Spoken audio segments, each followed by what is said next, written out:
Fergus. Oh, I've just rolled my ankle.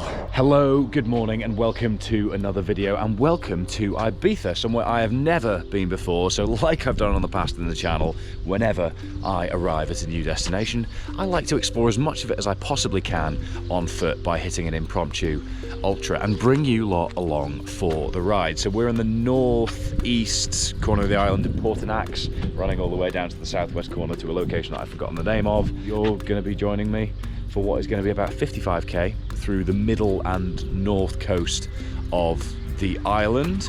I'm going to share how I'm feeling as I go. I'm going to share the big hill that I've just come down in a half-an-hour taxi from the hotel that I'm staying at, which I'm already dreading, but I'm really going to enjoy just embracing the fact that whilst this isn't the most specific thing in the world in terms of sub 3 hour marathon training, being able to explore places like this on foot through running is something that I really do enjoy. Main concerns are my British complexion and the fact that the heat is gonna sap me. I had a 30k long run in Mallorca last week. Video on screen for you now that was about that, and yeah, definitely not all that acclimatized to the heat. So it's just before 6:30 in the morning. I'm gonna head off and try and beat the heat as much as I can, but I can't really do that given that the light isn't here for ages before the sun comes up and it just starts getting hot.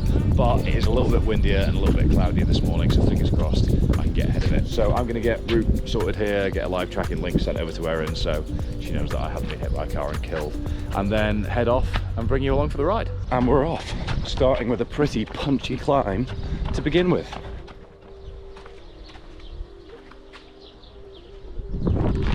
Been a big dump of Saharan rain overnight, which has clearly got loads of sand in it because everyone's cars are filthy. Had the same thing in Mallorca the day before. I was really quite confused as to why, so now I know the answer. I thought I'd share that with you all here.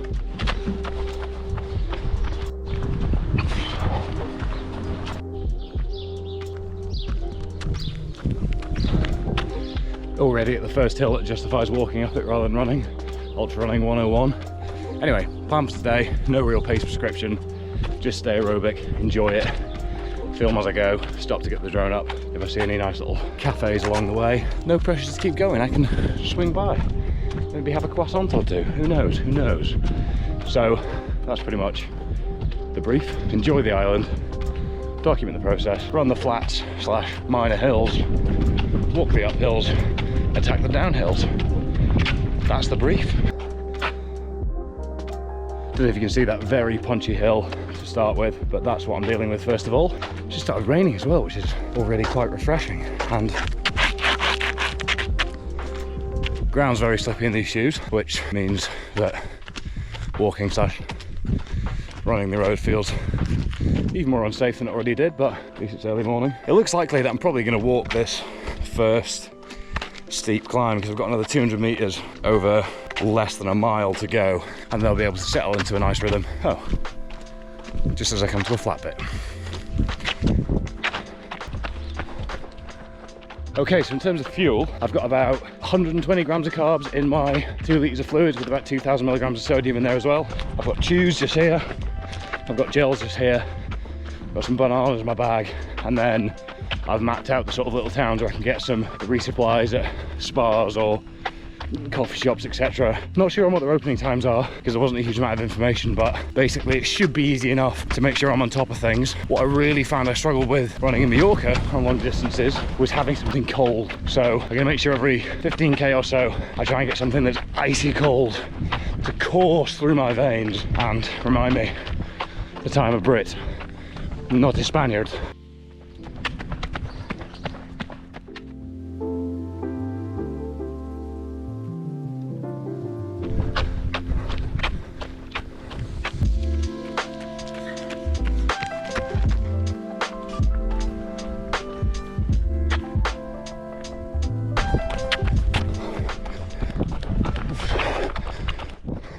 Okay, that is the highest point of the route, just under 300 meters of climbing in just under 6k, under 550 meters of total elevation to go. So beautiful views, kind of enjoyed just getting into a bit of the rhythm there, but there was a bit of a slippiness on the foot, which was kind of irritating. So I was on the side of the road for the most of it. Car that's just gone past is actually the first car I've seen since I set off on the road. Seen one cyclist. Other than that, had the whole thing to myself, which has been quite tranquil. And a question I get an awful lot is, what do I think about when I'm doing big long stints like this on my own? I'll answer that very shortly. First section of downhill, and it is nice to open up a little bit. Feeling quite smooth, feeling quite solid. Hills haven't taken too much out of me. Heat is starting to rise, which, as I mentioned at the start, is my main concern today. But quiet out, peaceful, really quite beautiful. And I thought I'd use this chance to talk about the question I just sort of put out there, which is, what do I think about on these long runs? Given that today is going to be about 6 to 7 hours with stops for drones and coffees, etc. Generally, I go into every long endurance session with a list of things I actually want to think about, so it's proactive rather than reactive. At the moment, there's a lot of things going on with Omnia, the coaching business, which we're tackling, and lots to change, lots of really positive stuff, lots of people considerations and things like that. So I go into all these sessions trying to unpack problems and just get some peace in my head that's non-distracted. I'm not sending emails, I'm not sending WhatsApps whilst I'm doing it. It's just processing time. And I think that planning has become incredibly useful to me over the years. And also just the ability to step out on my own for 5, 6, 7 hours or more without any headphones in, without company, and to be able to be comfortable in my own skin, in my own head for that long is a skill that's proven really valuable. So I actually have a little notepad by the front door at home and in the office that I come in and scribble all the ideas and thoughts that I've had whilst out on my long runs or rides or swims in. Today it'll probably just be my iPhone notes, but again, it's not going to be as undistracted today because we are conversing as we go. So, Good morning, sir.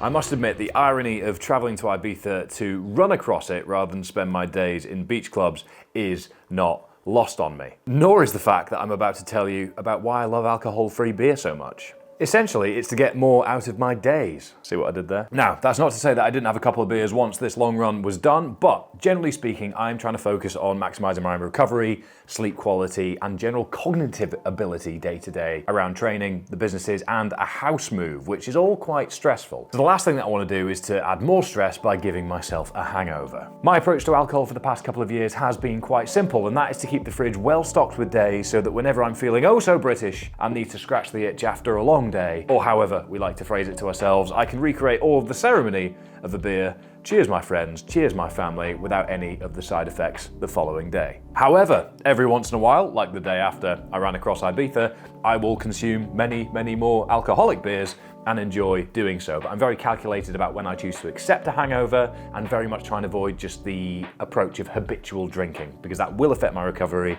it will affect my sleep, it will affect my cognitive ability, and will ultimately make me feel a little bit worse day to day, which seems like a strange choice for me to make. If you want a comprehensive breakdown of my approach to alcohol around training, then look for this video that I've done on it in the past. But more importantly, if you're looking to moderate your alcohol intake a little bit more, keep your fridge well stocked to get more out of your days, then make sure to head to the link in the description down below to get £10 off your first order. Cheers. Back to Ibiza.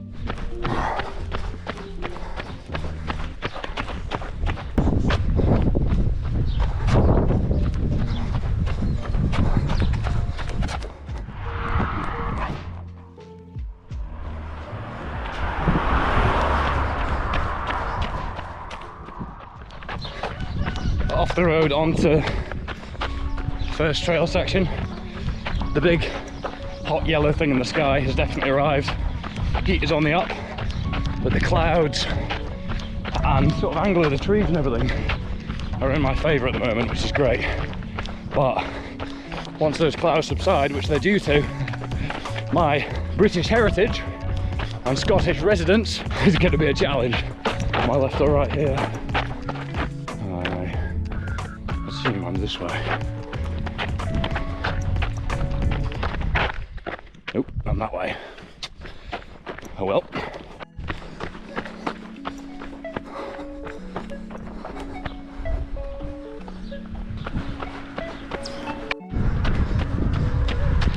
Nice to be on some pavement after a long stretch on single carriageway, effectively. A little bit ropey with cars passing, but this feels much safer.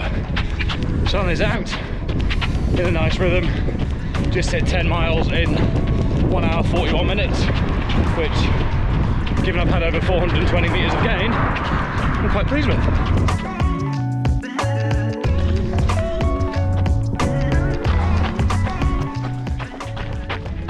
Half marathon in 2 hours and 10 minutes, feeling very smooth, quite pleased with that given that there's about 450, 460 metres of elevation involved. So, starting to feel the heat, definitely, but over a third of the way through. So I think in terms of comfort for the rest of it, it's just going to be trying to take some cold water, cold juice, cold Powerade or something, stops as and when I can. But it's just so enjoyable to be out on my own in a new place, new setting. Roads like this are just great to be on. It feels so away from everything.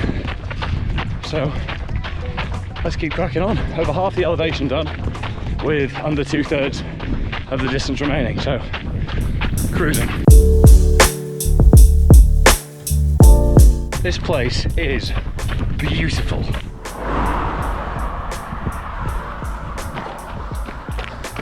Making sure to eat on the hills that I'm walking, just because it means that digestion, breath, etc. can all be a bit smoother. Small hill here, then long downhill section. Not too busy in terms of the roads. It's a bit ropey being sort of on the side here, but I guess just get used to it. Okay, halfway in 2 hours and 46 minutes. Just had a really good downhill section there. 7:30-minute mile on the way down. Pure aerobic work, which is great to see. So 3 more punchy uphills before downhills, kind of just regular peaks and troughs. So that's me out of fluids just before getting into the main bit of San Antonio. So 2 litres down in just over 3 hours with 2,000 milligrams of sodium and 120 grams of carbs. So on top of nutrition and hydration, but I don't want it to be long before I get a bit of a restock, but coming up to a main a little bit now, so fingers crossed I can get some icy cold water, and then I'm going to try and find some actual ice to put in my water bladder so that I can try and maintain some sort of refreshment for the rest of, well, it'll be about 12 minutes before it's just melted, but those will be a great 12 minutes.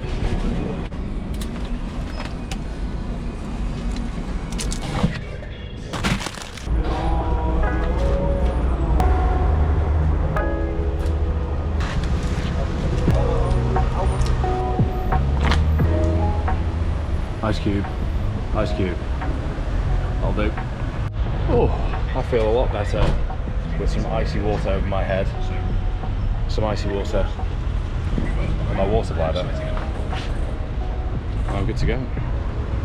Happy days. Feeling very refreshed after filling my hat full of ice, filling my water bladder full of ice and water. Just taking 5 minutes, getting some cold Powerade on board, Mars bar, back on the move.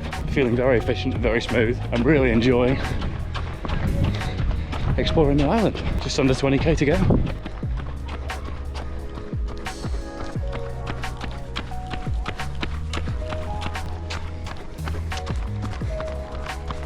Okay, out of San Antonio and back onto main roads, ropey again.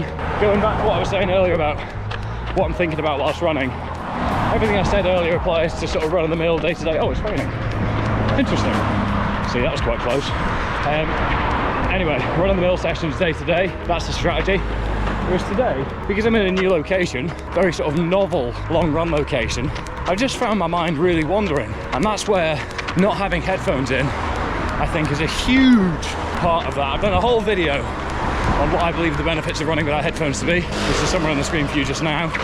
But I think giving your mind the opportunity to wander rather than constantly having some sort of digital input is a good thing to do every once in a while, and I've enjoyed it thus far today. Hopefully this rain is almightily refreshing. Marathon in 4 hours, 10 minutes and 50 seconds. Feeling pretty solid, to be fair. That wasn't too complicated a marathon. Even with a decent amount of elevation, these roads aren't great. This is the bit that was warm, was a bit ropey as part of the route, and it very much is quite hilly section as well, so I'm just trying to be conscious of making sure that I don't push too hard with the heat. So yeah, just keeping my wits about me, but paying a little bit more attention to cars. And this is about as quickly as I'll move. It's about to get steeper there, so I'll probably break into a walk for this one. So yeah, lovely day. Clouds still teetering, which is good for me. Rain's come and gone. I'm having a great time. Yes, we have pavement again. Oh, does it feel safe?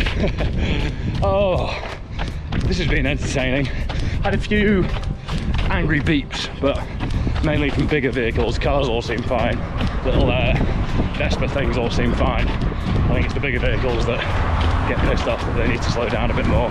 But I have been told by many people that it's pretty normal to run on roads. Obviously, you don't run on motorways, but I mean, somebody feel free to correct me if I'm wrong, if that's just terrible British advice, and actually I'm insulting any Spanish people watching. But anyway, just in a really good rhythm now. It's been difficult to, well, a lot of the area I've been in recently has been a no-fly zone for the drone, so it's difficult to sort of know what else to film other than me just talking about having a good time. So I think it's good to know that essentially everything's coming together. All of the scenery that we're moving past is fairly varied, and the bottom line is this is about as good a perspective as you can get from my point of view from running the east to the west side of Ibiza, I guess.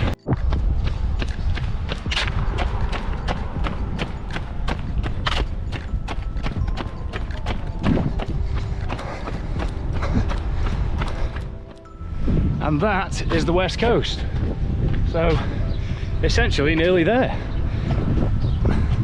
Big old hill at the moment, but I'm still feeling really good. I've just really enjoyed this. I think it's testament to how much value I see in exploration through fitness, through zone 2, through aerobic work and development, and how valuable it can be intrinsically rather than getting so wrapped up in performance metrics as the internet tries to constantly push us to do.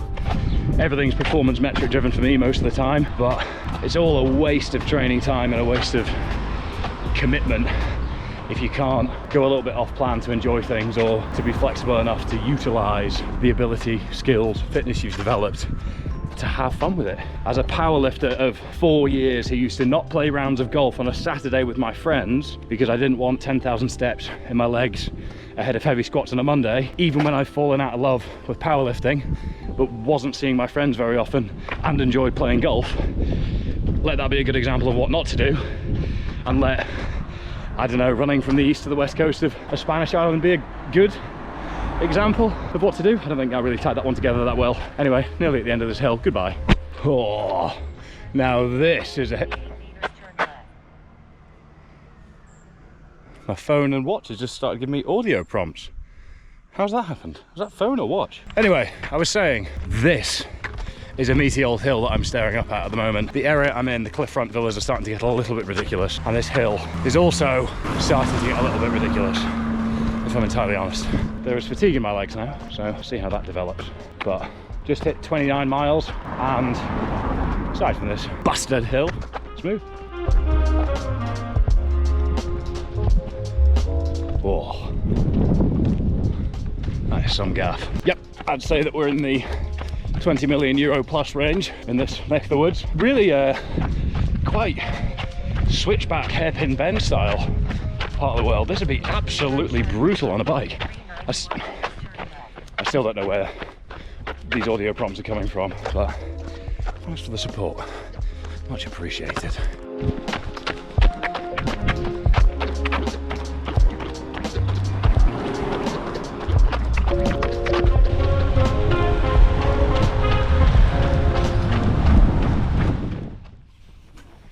Fucking bollocks.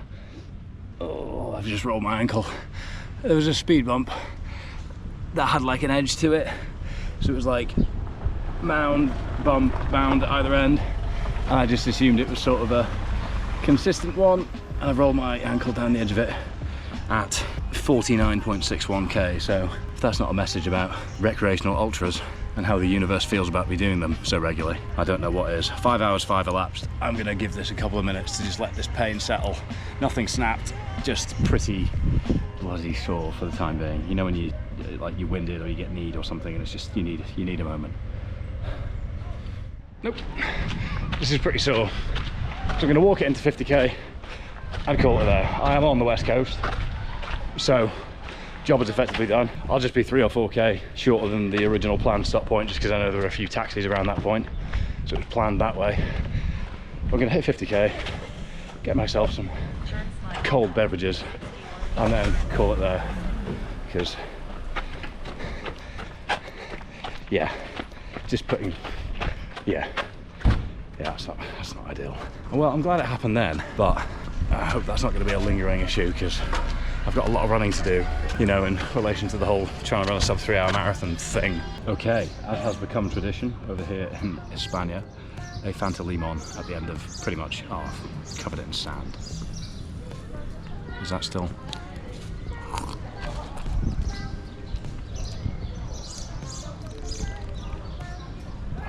I guess it's more authentic with a Spanish beach in my mouth as well. Anyway, Fanta Limon posts pretty much every bit of exercise I've been doing, because when in Spain, this is god tier. Really enjoyed that. I actually feel like I coped with the sun quite well. Obviously there were batches of clouds and little bits of rain here or there, breeze and everything, but all in all, very pleased. That was class. The ankle is not ideal. It's kind of not fantastic, but I'm confident nothing snapped or injured. It's just kind of give it a couple of days and let it settle. But there's no real need to piss it off any further.